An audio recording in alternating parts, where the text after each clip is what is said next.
I'm sure there's so many people that want to just meet you and have a conversation with you. How would they go about that? Do they have to sign up to a mastermind? No, you can't. No. Also, the thing is with the mastermind, it's you probably won't get let in. So that's number one. Like I have nothing to pitch or sell anyone here. When it comes to meeting me one-on-one, I don't do one-on-one stuff. I've been offered crazy shit, $50,000, $100,000 for a dinner. Even when it comes to sponsorships, I don't take any sponsorships. We have our, have you ever, even in the early days of the YouTube, did you ever? Absolutely zero sponsorships. That's pretty impressive. Thank you. Yeah. But bear in mind also with YouTube, like I actually had businesses. Yeah. Like the thing is, there's people. I think it would just dilute what you have already. And then when you do too many, this is what people don't understand. If you have too many sponsors, it kind of ruins your brand a little bit. Yeah, devalues the brand. I mean, listen, our rate, because I still get, my team still sent out my rate card. My rate card is $250,000 for a 30-second ad read.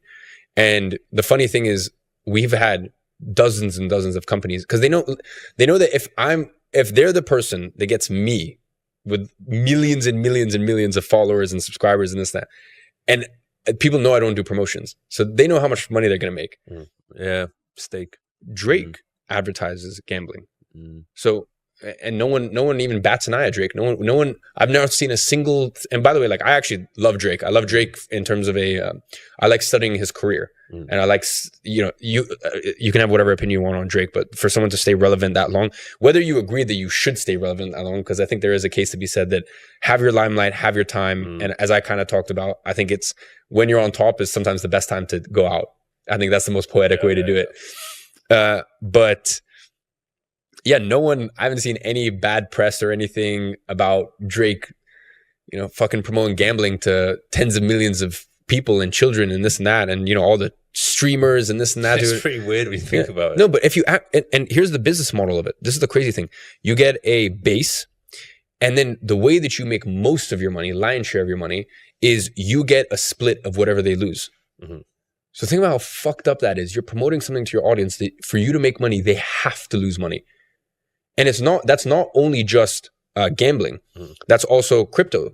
So all these guys who, make all this money with crypto and this, and that, they don't make their money from crypto. They make their money because they have a percentage split of whatever you lose. They get a percentage of that. Same thing with Forex.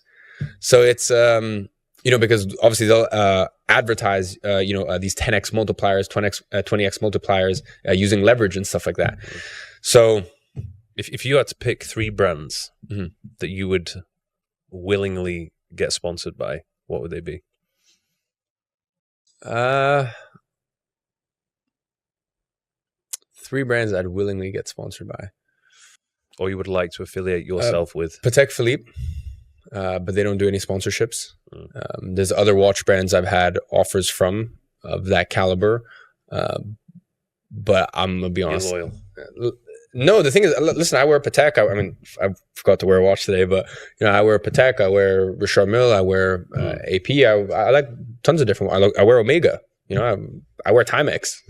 I wear tons of different watch brands. But like for me to publicly only be seen out with a certain watch brand, Patek is the only one that I would feel comfortable.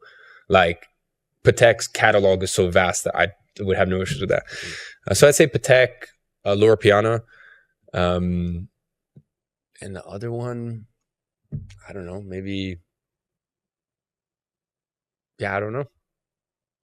Maybe a car brand, maybe Rolls Royce, but yeah, I guess that would make sense. Would make sense, but listen, I love my Phantom, but I'll be honest, apart from Phantom, I'm not, there's not too many other Rolls Royces that I would personally buy, because when I'm in a Rolls Royce, I like to be driven.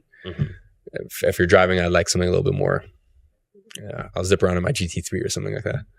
So yeah. Over the past couple of years, you've been hugely successful. You've documented that. What have been some of the biggest failures or flops or mistakes that you've made? Any ventures? I'd say the biggest failures. Listen, I don't think you look at ventures. I don't think ventures could ever be failures. And also, let me put it this way: I've never put money into a company and lost my money. So that's really what I would look at as like a massive failure. And I never put my money into a product where there might be bumps along the way. Don't get me wrong. Like even, you know, my main software company, it was shaky for some time. Like, because we didn't take on $20 million in funding. I self-funded the entire thing until it was profitable. So it's, you know, we didn't have the ammunition that some of these other software companies did. So for a long time, like I looked at the software and I was like, it's not where it needs to be. And I'm not, but these things take time. So of course, there's been companies where the product for some time isn't where I would want it to be, but eventually it gets there because we keep trying. So I wouldn't ever say that there's been ventures that have been failures because they've all ended up after some time becoming successful. I'd say my biggest failures have always been when it comes to people, because no matter how sharp I am, and I'm very, very sharp when it comes to understanding people and team, every once in a while, there's that one person that slips and it makes you question yourself. You're like, fuck, like how did I not see that? Yeah. How did I not see that? And by the way, this doesn't mean that a person like, I think when I say that, people think that someone fucked you over or stole from you but I don't mean stuff like that. I just mean like, maybe you were so set on, listen, there's people that you know will be around for a year. There's people you know they'll be around for 3 years. There's people in my company that I know for a fact will be around for another 18 months. I know that for a fact. And there's people I know that will be around for 18 years. And I'm very good at differentiating the two. But every once in a while, you get blindsided. So I would say for me, my biggest failures is more so people or assumptions about the market. Like sometimes I've launched products or we've pivoted pricing. This actually happened. I've been, you know, I've been having a lot of meetings at my main software company recently about pricing. We made a pricing change. We made a pricing change around 6 months ago that was my call. That was, long story short, was a horrible move. It was at that point that our growth stopped in MRR. And now here we are, tail between our legs, moving back to our old pricing. So, you know, sometimes you make mistakes like that, but I wouldn't say that that's a catastrophic failure. It's just, it's learning lessons. And sometimes you got to take things to the market and see how it reacts and see what the consequences of what you think are correct. And yeah, sometimes they turn out not to be. Did you ever feel like you wake up some days and you just think, holy shit, like I have so much responsibility to make sure that everything is still ticking along with the businesses, paying staff salary, things like that? Correct. And how do you deal with that? This is why I always tell people, like, don't go for my life. Like, I'm saying this on camera right now. If you want the best quality of life, live like Mike, don't live like me. For a fact. Because as you said, I wake up and there's this thing and there's that thing. And listen, of course, I have amazing people in my corner.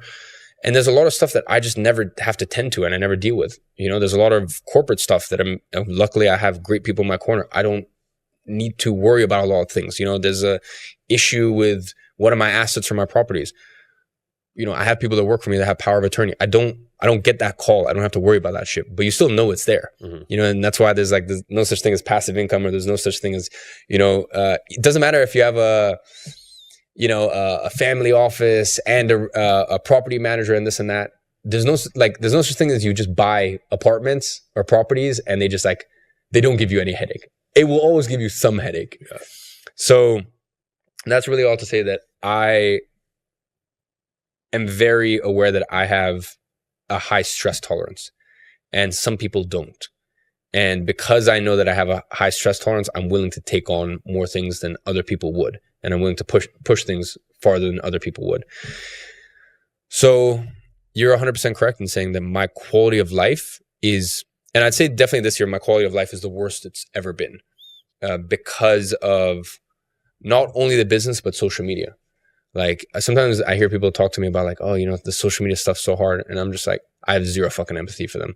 Cause I'm like, I've broken every single record when it comes to this pocket of the internet. I've broken every single record that you could ever break and not slowing down. Cause a lot of people come up and they come down and they're gone.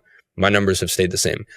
Well, you've even got to the point now where people are making videos and using your name just to get views on their video. Yeah. But you know, I'm never emotional about that stuff. Cause I get it. It's cheap shots, but yeah, I mean, it's the way the world works, I guess. But, you know, as I was saying, pushing social media to a big level takes a toll. Pushing business to a big level takes a toll. But I'm also not a business social media and that's all I do. I have a personal life.